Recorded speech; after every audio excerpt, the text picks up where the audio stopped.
بسم اللہ الرحمن الرحیم اللہم صلی علی سیدنا و مولانا محمد و علی آل صلی علی سیدنا و مولانا محمد و اصحاب صلی علی سیدنا و مولانا محمد و بارک وسلم وصلی علیہ۔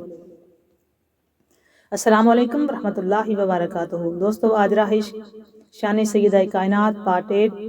ویڈیو اینڈ تک دیکھا کریں۔ اچھی لگے تو اس کو لائک اور شیئر ضرور کیا کریں۔ کمنٹ سیکشن میں جا کے اپنا کمنٹ کر کے بتایا کریں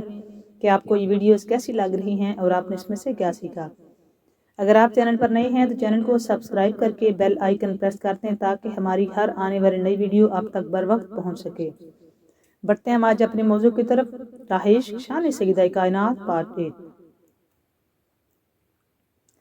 بلا لو پھر مجھے اے شاہ بحر و بر مدینے میں، بلا لو پھر مجھے، بلا لو پھر مجھے، بلا لو پھر مجھے اے شاہ بحر و بر مدینے میں، بلا لو پھر مجھے اے شاہ بحر و بر مدینے میں پھر روتا ہوا آؤں تیرے در پر مدینے میں، بلا لو پھر مجھے اے شاہ بحر و بر مدینے میں پھر روتا ہوا آؤں تیرے در پر مدینے میں پہنچوں کوئے جانا میں گرے باں چاک سینہ چاک، میں پہنچوں کوئے جانا میں گرے باں چاک سینہ چاک، رلا دے کاش مجھ کو شوق تڑپا کر مدینے میں، رلا دے کاش مجھ کو شوق تڑپا کر مدینے میں، بلا لو پھر مجھے، بلا لو پھر مجھے، بلا لو پھر مجھے اے شاہ بحر و بر مدینے میں پھر روتا ہوا آؤں تیرے در پر مدینے میں پھر روتا ہوا آؤں تیرے در پر مدینے میں۔ اور مدینے جانے والو جاؤ جاؤ فی امان اللہ، مدینے جانے والو جاؤ جاؤ فی امان اللہ، مدینے جانے والو جاؤ جاؤ فی امان اللہ، کبھی تو اپنا بھی لگ جائے گا بستر مدینے میں، کبھی تو اپنا بھی لگ جائے گا بستر مدینے میں، بلا لو پھر مجھے، بلا لو پھر مجھے اے شاہ بحر و بر مدینے میں پھر روتا ہوا آؤں تیرے در پر مدینے میں پھر روتا ہوا آؤں تیرے در پر مدینے میں۔ اور مدینہ اس لیے عطار جان و دل سے ہے پیارا، مدینہ اس لیے عطار جان و دل سے ہے پیارا،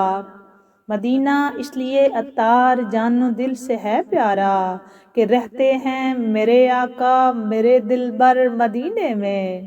کہ رہتے ہیں میرے آقا میرے دلبر مدینے میں، مدینہ اس لیے عطار جان و دل سے ہے پیارا، مدینہ اس لیے عطار جان و دل سے ہے پیارا، کہ رہتے ہیں میرے آقا میرے دلبر مدینے میں، بلا لو پھر مجھے اے شاہ بحر و بر مدینے میں، بلا لو پھر مجھے، بلا لو پھر مجھے اے شاہ بحر و بر مدینے میں پھر روتا ہوا آؤں تیرے در پر مدینے میں پھر روتا ہوا آؤں تیرے در پر مدینے میں پھر روتا ہوا آؤں تیرے در پر مدینے میں پہنچوں کوئے جانا میں گرے باں چاک سینہ چاک، میں پہنچوں کوئے جانا میں گرے باں چاک سینہ چاک، رلا دے کاش مجھ کو شوق تڑپا کر مدینے میں، رلا دے کاش مجھ کو شوق تڑپا کر مدینے میں۔ اور مدینے جانے والو جاؤ جاؤ فی امان اللہ، مدینے جانے والو جاؤ جاؤ فی امان اللہ، کبھی تو اپنا بھی لگ جائے گا بستر مدینے میں، مدینہ اس لیے عطار جان و دل سے ہے پیارا، مدینہ اس لیے عطار جان و دل سے ہے پیارا، کہ رہتے ہیں میرے آقا میرے دلبر مدینے میں، بلا لو پھر مجھے اے شاہ بحر و بر مدینے میں پھر روتا ہوا آؤں تیرے در پر مدینے میں پھر روتا ہوا آؤں تیرے در پر مدینے میں پھر روتا ہوا آؤں تیرے در پر مدینے میں، آمین۔ اب بات کرتے ہیں اپنے موضوع کی، اپنے موضوع سے آغاز کرتے ہیں۔ آج ہمارا موضوع ہے شان سیدہ کائنات پارٹ 8۔ ہمارا یہ ایک تسلسل کے ساتھ ذکر سیدہ کائنات ہو رہا ہے۔ اس کی 7 ویڈیو اپلوڈ ہو چکی ہیں چینل پہ، اب آج 8ویں ویڈیو ہوگی۔ جنہوں نے ابھی تک یہ ویڈیوز نہیں دیکھی آپ ان کو شیئر کریں تاکہ اس کو سنیں اور اس سے اپنے سینہ کو ایمان کی نور سے منور فرمائیں۔ اور یہ ذکر عبادت ہے، اس ذکر کے سننے سے ہماری کئی نسلوں کو اس کا فائدہ ہوگا۔ آغاز کرتے ہیں اپنی بات کا کہ ہمارے دلوں کی بہار فاطمہ کون ہے سیدہ؟ ہمارے دلوں کی بہار فاطمہ، ہمارے دلوں کی بہار فاطمہ، خوشبوئے رسول کا گلزار فاطمہ، خوشبوئے رسول کا گلزار فاطمہ، ہمارے دلوں کی بہار فاطمہ، خوشبوئے رسول کا گلزار فاطمہ، اور ہر غلام کے دل کا قرار ہیں حضور، ہر غلام کے دل کا قرار ہیں حضور، ہر غلام کے دل کا قرار ہیں حضور، اور آپ کے دل کا قرار فاطمہ، آپ کے دل کا حضور کے دل کا قرار فاطمہ، ہر غلام کے دل کا قرار ہیں حضور، اور حضور کے دل کا قرار فاطمہ، ہمارے دلوں کی بہار فاطمہ، خوشبوئے رسول کا گلزار فاطمہ، اور خیر النساء فخر النساء زہرا بطول، خیر النساء فخر النساء، خیر النساء فخر النساء زہرا بطول، اور سب عورتوں کی ہیں سردار فاطمہ، سب عورتوں کی ہیں سردار فاطمہ، سب عورتوں کی ہیں سردار فاطمہ، اور آیت تطہیر ہے مظہر آپ کا کنبہ، آیت تطہیر کا مظہر ہے آپ کا کنبہ، کتنا بلند ہے آپ کا کردار فاطمہ، کتنا بلند ہے آپ کا کردار فاطمہ، اور بنت رسول ہیں اور حسنین ہیں پسر، بنت رسول ہیں آپ اور حسنین ہیں پسر، شوہر ہیں آپ کے حیدر کرار فاطمہ، شوہر ہیں آپ کے حیدر کرار فاطمہ، ہمارے دلوں کی ہیں بہار فاطمہ، خوشبوئے رسول کی گلزار فاطمہ، اور ندا ہوگی حشر میں جھکا لو اپنی نظریں، ندا ہوگی حشر میں جھکا لو اپنی نظریں، آتی ہیں اب عورتوں کی تاجدار فاطمہ، آتی ہیں اب عورتوں کی تاجدار فاطمہ، اور محبت نہ ملی جس کو آپ کے گھرانے کی، محبت نہ ملی جس کو آپ کے گھرانے کی، زندگی ہے اس کی سرے سے بیکار فاطمہ، زندگی ہے اس کی سرے سے بیکار فاطمہ، محبت نہ ملی جس کو آپ کے گھرانے کی، محبت نہ ملی جس کو آپ کے گھرانے کی، زندگی ہے اس کی سرے سے بیکار فاطمہ، اولاد نبی ہیں آپ حرم علی ہیں آپ، اولاد نبی ہیں آپ حرم علی ہیں آپ، درود و سلام ہوں آپ پر بے شمار فاطمہ، درود و سلام ہوں آپ پر بے شمار فاطمہ، اور کچھ کر نہیں سکتا بہاول ایک جاں ہے میرے پاس، کچھ کر نہیں سکتا بہاول ایک جاں ہے میرے پاس، ورنہ وار دوں جانے ہزار فاطمہ، ورنہ وار دوں جانے ہزار فاطمہ، ورنہ وار دوں جانے ہزار فاطمہ، زندگی ہے اس کی سرے سے بیکار فاطمہ، اولاد نبی ہیں آپ حرم علی ہیں آپ، درود و سلام ہوں آپ پر بے شمار فاطمہ، درود و سلام ہوں آپ پر بے شمار فاطمہ، درود و سلام ہوں آپ پر بے شمار فاطمہ، ہمارے دلوں کی ہیں بہار فاطمہ، ہمارے دلوں کی ہیں بہار فاطمہ، ورنہ وار دوں جانے ہزار فاطمہ، ورنہ وار دوں جانے ہزار فاطمہ۔ سلام اللہ تعالیٰ علیہ۔ دوستو کیوں کرتے ہیں ذکر، کیوں ہم اس سرکار کی آل اولاد سے محبت کر کے ان کا ذکر کرتے ہیں، ان کی یاد مناتے ہیں، ان کی بات کرتے ہیں، کیا حضور نے ہمیں کیا حکم دیا اس کے بارے میں، بات آج اسی پہ کریں گے۔ رسول اللہ صلی اللہ علیہ وآلہ وسلم کی ذات گرامی اور آپ کی محبت اساس ایمان ہے۔ اس محبت و تعلق میں جس قدر اضافہ ہوگا، ایمان اسی قدر پختہ اور کامل ہوتا چلا جائے گا۔ جتنی حضور سے محبت ہوگی اتنا ہی ایمان پختہ اور کامل ہوتا چلا جائے گا۔ محبت کا تقاضا ہے کہ محبوب سے نسبت رکھنے والی ہر چیز سے محبت کی جائے۔ اس کے یاروں سے محبت، اس کے پیاروں سے محبت، اس کے وطن سے محبت، اس کی گلیوں کے ذروں اور سنگریزوں سے محبت کی جائے۔ محب کو تو اپنے محبوب کی نسبت سے غرض ہوتی ہے۔ جہاں اسے اس کی معمولی سی جھلک دکھائی دے، محبت بے چین ہو جاتی ہے۔ اسے محبوب کی گلی کا کتا بھی نظر آ جائے تو وہ دیوانہ وار اس کے قدم چومے اور اس کے آگے دامن بچھائے بغیر اس کی محبت کو تسکین نہیں ملتی۔ پھر وہ ملامت کرنے والے کو کیش آمری مجنوں کی زبان میں یوں جواب دیتا ہے کہ تانا زنی چھوڑ دو، اس جانور کی تعظیم بجا لا رہے ہو کہ میری آنکھوں نے ایک مرتبہ اس جانور کو لیلا کی گلی سے گزرتے دیکھا ہے۔ محبت کی یہی دیوانگی وارفتگی کبھی سے کھنڈرات اور ٹوٹے پھوٹے آثار کو چومنے اور اینٹوں اور پتھروں کو بوسہ دینے پر مجبور کرتی ہے۔ کیس نے کیا خوب کہا ہے کہ لیلا کی بستی کے پاس سے گزرتا ہوں تو کبھی اس کی دیوار کو چومتا ہوں، کبھی اس دیوار کو جو مجھے ان گھروں کی در و دیوار اور پتھروں کی محبت نے نہیں بلکہ اس محبوب کی محبت نے میرے دل کو فریفتہ و دیوانہ کر دیا ہے جو کبھی یہاں سکونت پذیر رہ چکا ہے۔ دراصل یہی تقاضائے محبت مجھے در و دیواروں کھنڈرات کو چومنے پر مجبور کر رہا ہے۔ دوستو، جب عام محبت کا یہ دستور ہے تو اس جان محبت، جان رحمت، جان ایقان، جان ایمان اور محبوب رب رحمان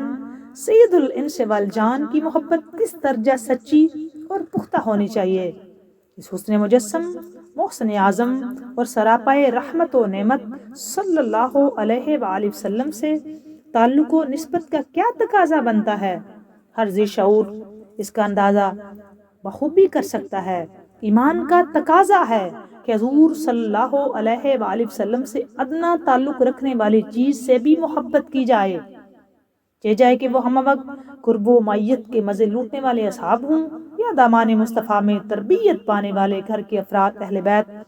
ان سب سے محبت رکھنا رسول اللہ صلی اللہ علیہ وآلہ وسلم سے محبت کا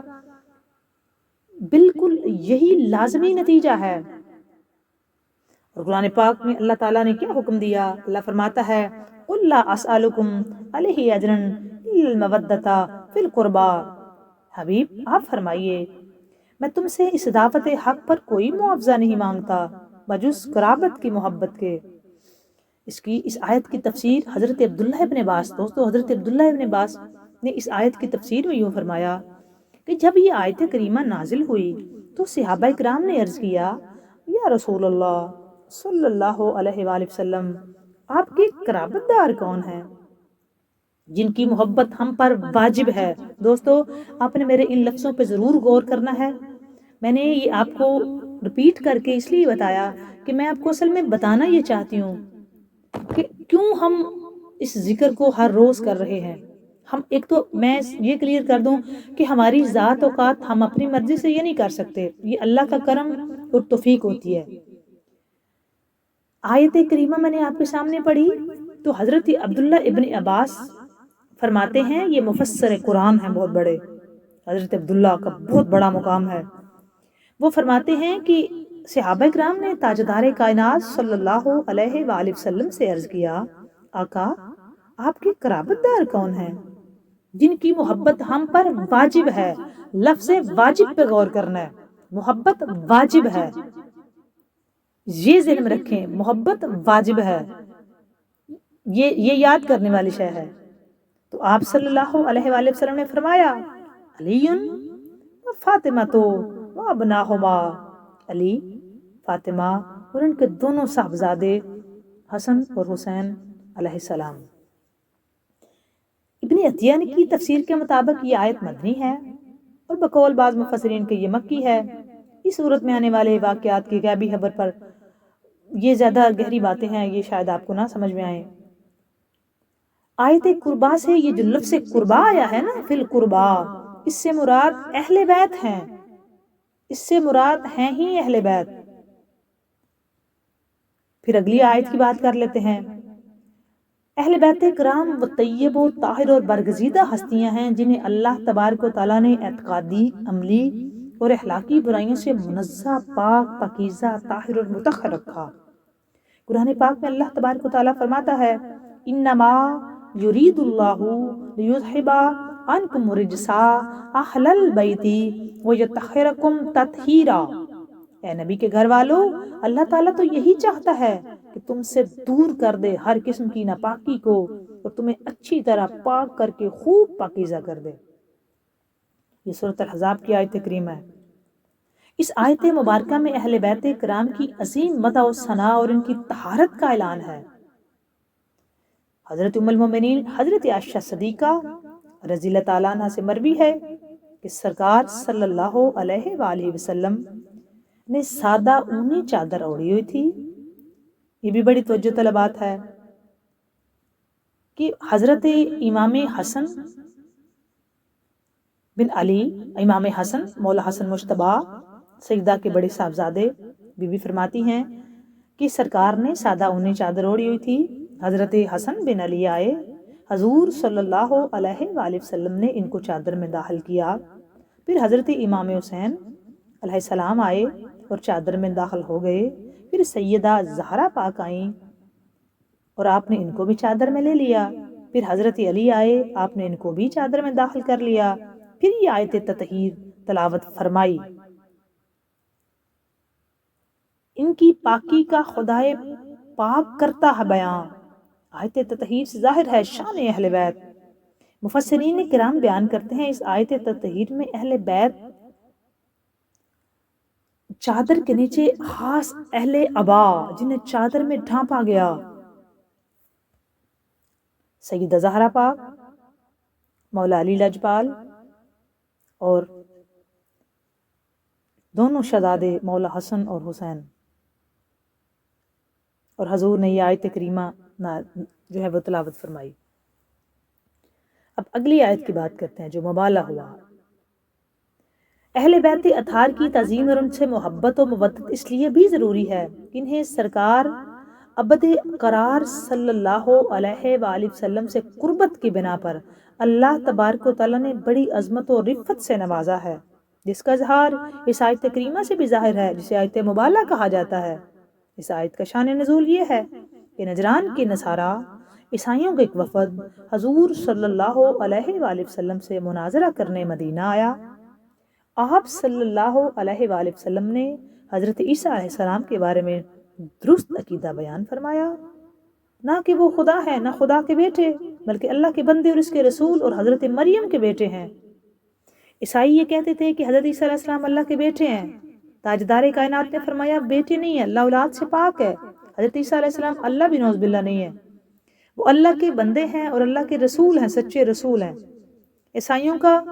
اس بات پہ اڑے ہوئے تھے نہیں وہ اللہ کے بیٹے ہیں، یا وہ اس بات پہ اڑے ہوئے تھے کہ وہ اللہ ہے، خدا ہے نعوذ باللہ، اور بی بی مریم کو وہ اسی طرح کچھ کہتے ہیں۔ اور آج بھی آپ کے سامنے اگر آپ جانتے ہوں گے تو تقریباً اس سے ملتا جلتا، بلکہ کیا ہے ہی ان کا عقیدہ یہ۔ تو حضور صلی اللہ علیہ وآلہ وسلم ان کے ساتھ بات چیت کرتے رہے، بات چیت مناظرہ ہوا، بات چیت بھی ہوئی، لیکن وہ کسی بات پہ آ نہیں رہے تھے۔ وہ ایک بات پیڑے ہوئے تھے، مزید سے مزید ہر روز بات بھی ہوتی، جب بھی آتے تو بات ایک ہی ہوتی کہ وہ کہتے جی نعوذ باللہ حضرت صلی اللہ علیہ وسلم اللہ کے بیٹے ہیں، یا وہ اللہ ہیں۔ تاجدار کائنات فرماتے بیٹے نہیں ہیں، اللہ تعالیٰ بیٹوں سے پاک ہے، اور صاف سورہ اخلاص میں ظاہر ہے کہ اللہ تعالیٰ نہ اس کی کوئی اولاد ہے، نہ اس نے کسی کو جنا ہے، نہ ماں ہے، نہ باپ، نہ بیوی، نہ بچے، کچھ نہیں ہے، وہ بے نیاز ہے، ولم یلد ہے، ولم یولد ہے، اس کا نہ کوئی ہمسر ہے، نہ ثانی ہے، نہ اس کا کوئی شریک ہے۔ اللہ واحد ہے، اللہ احد ہے، اللہ احد ہے، وحدہ لا شریک ہے، اس کی ذات کے سوا کوئی بھی ذات نہ عبادت کے لائق ہے، نہ سجدے کے لائق ہے۔ سارے سجدے اسی کی پاک ذات کو، اسی کے عبادت اسی کی پاک ذات کے لیے، تو وحدہ لا شریک ہے، ساری عبادتیں اس وحدہ لا شریک کے لیے۔ اللہ احد ہے، واحد ہے، اللہ کی ذات کا کوئی شریک نہیں۔ اللہ احد ہے، اس کا کوئی شریک نہیں، وہ خدا اللہ صرف ایک ہے، کوئی اور خدا نہیں ہو سکتا، باقی سب اس کے بندے اور رسول ہو سکتے ہیں، خدا نہیں ہو سکتے، خدا واحد ہے، اور ہمارا اس پہ الحمدللہ پورا ایمان ہے۔ حضور صلی اللہ علیہ وآلہ وسلم نے فرمایا کہ حضرت عیسیٰ علیہ السلام اللہ کے بندے ہیں، برگزیدہ بندے ہیں، اللہ کے رسول ہیں، اور اس میں کوئی شک نہیں کہ حضرت عیسیٰ علیہ السلام بغیر باپ کے اس دنیا میں تشریف لائے ہیں۔ وہ اللہ تعالیٰ کی امر سے، اللہ کے حکم سے، بی بی مریم سلام اللہ علیہا ان کی والدہ محترمہ ہیں۔ بی بی مریم کہ ہاں بیٹا بغیر شادی کے پیدا ہوا، یہ اللہ کے امر سے، اللہ کا حکم تھا، اور اللہ کی ذات کسی شے کی محتاج نہیں۔ تو اگر یہ دلیل ہے جی وہ ان کا پھر باپ کون ہے، تو پھر ہم یہ دلیل رکھتے ہیں جی پھر حضرت آدم علیہ السلام اور بی بی حوا کے والدین کدھر ہیں؟ یہ تو آپ حضرت صلی اللہ علیہ السلام پہ اڑ جائیں تو حضرت آدم علیہ السلام کے والدین کدھر ہیں، بی بی حوا کے والدین کدھر ہیں؟ تو وہ علی کل شیء قدیر ہے، وہ ہر شے پہ قادر ہے، وہ جب چاہے، جس کو چاہے، جس وقت چاہے، جس سے چاہے، کوئی نہ بھی ہو تو چاہے وہ خلق فرما سکتا ہے، کیونکہ وہ کن فیکون والی شان رکھتا ہے، وہ کن فیکون والی شان رکھتا ہے۔ ہم اگر دنیا میں میں اور آپ موجود ہیں تو یہ ہم والدین کی وجہ سے نہیں ہے، یہ اللہ کی وجہ سے ہیں، یہ اللہ تعالیٰ نے ان کو وسیلہ بنایا ہے، یہ اللہ کی اپنی رضا، اس کی اپنی منشا، اس کی اپنی مرضیاں، وہ جس کو چاہے بغیر باپ کے پیدا کرے، جس کو چاہے والدین کے ساتھ پیدا کرے، ان کی وجہ سے پیدا کرے۔ تو اللہ تبارک و تعالیٰ کسی فیصلے کا پابند نہیں ہے کہ اس نے ایسے ہی کرنا ہے، وہ اپنی مرضی کا مالک ہے، اس کی حکمت ہوتی ہے، ہر کام میں حکمت چھپی ہوئی ہے، جو جب جس وقت اسے اچھا لگتا ہے، جو اس کی مرضی ہے، اس کی منشا ہے، وہ قادر مطلق ہے دوستو، وہ قادر مطلق ہے، اس کی شان لا محدود ہے، وہ محدود نہیں، وہ لا محدود ہے، وہ واحد ہے، وہ احد ہے، وہ قادر کل، وہ مختار کل، وہ سمیع بصیر ہے، وہ علیم خبیر ہے، وہ وہاب ہے، وہ تواب ہے، وہ ستر العیوب ہے، وہ غفار الذنوب ہے، وہ علی کل شیء قدیر اور صاحب کن فیکون ہے، وہ جب چاہے، جس وقت چاہے، جس سے چاہے جو مرضی کام لے سکتا ہے، جس شے کو جب چاہے، جس وقت چاہے بغیر کسی وسیلے کے خلق فرما سکتا ہے، اس کی مرضی ہو تو وسیلے سے خلق فرمائے، اس کی مرضی نہیں ہے تو بغیر وسیلے کے خلق فرما سکتا ہے۔ اللہ تعالیٰ کسی وسیلے کا محتاج نہیں، اللہ تعالیٰ کی بارگاہ میں کوئی، وہ اپنی مرضی سے ہے، وہ جس کی مرضی ہے، منشا ہے، جب چاہے، جس سے مرضی چاہے، وہ چاہے تو والدین کے ساتھ وسیلہ بنا کے دنیا میں کسی کو تخلیق فرما دے، خلق فرمائے، چاہے تو بغیر والدین کے بنا دے، اس کی اپنی مرضی ہے۔ ہم یہ نہیں کہہ سکتے کہ ہم اگر یہاں ہیں تو ہم جی اپنے والدین کی، یہ تو اس کی مرضی ہے نا، یہ اس کا اپنا کرم ہے، اس کی مرضی ہے جو وہ کرتا ہے، ہم تو بندے ہیں، ہم نے تو اس کا ہر حکم اطاعت کے ساتھ، فرمانبرداری کے ساتھ اس کی حکم کو بجا لانا ہے، ہم نے سر تسلیم ہم کرنا اس کے ہر فیصلے پہ، ہم اس سے بحث نہیں کر سکتے یہ کیسے ہے۔ اس نے قرآن پاک میں صاف فرمایا ہے کہ عقل مندوں کے لیے اس میں ڈھیر ساری نشانیاں ہیں، لیکن نشانیوں کے لیے بھی خالق کل نے عقل مند کا لفظ استعمال کیا ہے، اور ہم اللہ ماشاءاللہ اس کو کھولیں تو ہمیں پتہ چلے نا، اس میں ساری کہانیاں اس نے خود بتا دی ہوئی ہیں۔ خیر اپنے موضوع پہ آتے ہیں کہ خالق کی کائنات، عیسائیوں کا یہ دلیل تھی کہ عیسیٰ علیہ السلام چونکہ آپ والد بتائیں ان کے کون ہیں، تو والد ان کے نہیں، تو اللہ پھر وہ دلیل دیتے تھے کہ والد نہیں ہے تو اس کا مطلب ہے کہ وہ پھر اللہ نعوذ باللہ ثم نعوذ باللہ اللہ ان کا باپ ہے۔ تو آقا کریم نے فرمایا یہ اللہ کی امر سے وہ پیدا ہوئے ہیں، عیسیٰ روح اللہ ہیں، خلا ہیں، اللہ تبارک و تعالیٰ کی امر سے پیدا ہوئے ہیں، اللہ تبارک و تعالیٰ اپنے فیصلوں میں آزاد ہے، وہ کوئی پابند نہیں ہے، لیکن آپ بیٹا نہیں کہہ سکتے، بیٹا وہ بیٹوں سے پاک ہے، اللہ تبارک و تعالیٰ والدین سے، بچوں سے، بیوی سے، خاندان سے، اہل و عیال سے، ہر شے سے پاک ہے، مکان سے پاک ہے، وہ لا مقام محدود، وہ محدود نہیں، وہ لا محدود ذات ہے اس کی، وہ زمان میں، مقام میں، ہر جگہ پہ، زمین آسمان پہ، ہر جگہ پہ وہ موجود ہے، ہر بندے کی ساتھ وہ حبل الورید شارک سے بھی قریب، اور خود فرماتا ہے کہ نحن اقرب الیہ من حبل ورید، میں بندے کی شارگ سے بھی زیادہ نزدیک ہوں، ہر بندے کی، تو وہ ہر بندے کی جو ورید ہے، شارگ ہے، جس کے ساتھ اس کی زندگی چلتی ہے، وہ کٹ جائے تو بندہ گیا، اور اللہ فرماتا ہے میں اس سے بھی زیادہ قریب ہوں، تو اس کا مطلب ہے اللہ ہر بندے کی، ہر بندہ شارک رکھتا ہے اور ہر بندے کی وہ حبل ورید سے قریب ہے، تو ہر بندے کے ساتھ ہے اللہ، ہر جگہ موجود ہے، آسمانوں پہ موجود ہے اللہ، بیت اللہ میں اللہ، ہر جگہ اللہ، زمین آسمان، عرش و فرش و کرسی، لوح قلم، عالم بالا میں، عالم ملکوت میں، عالم جبروت میں، عالم لاہوت میں، عالم عرش بالا میں، تخت الثری میں، عالم سماوات میں، عالم ارض میں، ہر جگہ، ہر جگہ، جنگلوں میں، دریاؤں میں، میدانوں میں، ویرانوں میں، صحراؤں میں، شہروں میں، آبادیوں میں، دیہاتوں میں، مشرق میں، مغرب میں، شمال میں، جنوب میں، زمین و آسمان پہ، ہر جگہ، ہواؤں، فضاؤں، خلاؤں، صحراؤں، فضاؤں میں، ہواؤں میں، صحراؤں میں، خلاؤں میں موجود ہے اللہ تبارک و تعالی۔ کوئی قید نہیں، وہ لامحدود ذات ہے، وہ ہر جگہ پھیلا ہوا ہے، وہ ہر جگہ اس کی قدرت کے نظارے موجود ہیں، ہر جگہ آپ کو اس بادشاہ کی قدرت کے نظارے، وہ اپنی نشانیوں سے پہچانا جاتا ہے، ہر جگہ اس کی قدرت کے نظارے ہیں، یہ اسی کے رنگ ہیں، یہ اسی کی سرزمین بنائی ہوئی ہے کہ ایک ہی وقت میں ایک ہی جگہ پہ کہیں سردی ہے، کہیں گرمی ہے، کہیں موسم نارمل ہے، کہیں بارش ہے، کہیں دھند ہے، کہیں بالکل صاف ہے، تو یہ اسی کا کام ہے۔ کوئی زمین ایسی ہے جو پانی گرم دے رہی ہے، جو کوئی ٹھنڈا دے رہی ہے، کوئی میٹھا دے رہی ہے، کوئی نمکین دے رہی ہے، تو یہ اللہ تبارک و تعالیٰ ہی کر سکتا ہے۔ یہ کسی بندے کی ایجاد، کسی بندے کو جتنا مرضی سمجھدار ہو جائے، یہ وہ نہیں کر سکتا۔ آج اگر بندہ جہاز اڑا رہا ہے تو یہ بھی رب کی مہربانی ہے، یہ اس نے قرآن پاک میں سب بتایا ہوا ہے۔ دوستو آج کے لیے اتنا ہی، بات اچھی لگے تو اس کو لائک اور شیئر ضرور کیا کریں۔ اللہ تعالیٰ میری اور آپ کی سب کی مشکلیں آسان فرمائے، جو دعائیں میرے ذمہ لگی ہیں مالک وہ ساری دعائیں اپنی پاک بارگاہ میں قبول و منظور فرمائے۔ مالک جتنے بیمار ہیں سب کو صحت کاملہ عاجلہ عطا فرمائے، جتنے پریشان حال ہیں سب کی پریشانیاں دور فرمائے، اپنے اور اپنے حبیب کی سچی پکی محبت و آل اولاد کی سچی پکی محبت اور غلامی عطا فرمائے۔ زندگی رہی تو انشاءاللہ تعالیٰ نیکسٹ ویڈیو میں مزید بات کریں گے۔ بات اچھی لگے تو اس کو لائک اور شیئر ضرور کریں، کمنٹ سیکشن میں جا کے اپنا کمنٹ کر کے بتایا کریں کہ آپ کو یہ ویڈیوز کیسی لگ رہی ہیں۔ اللہ حافظ۔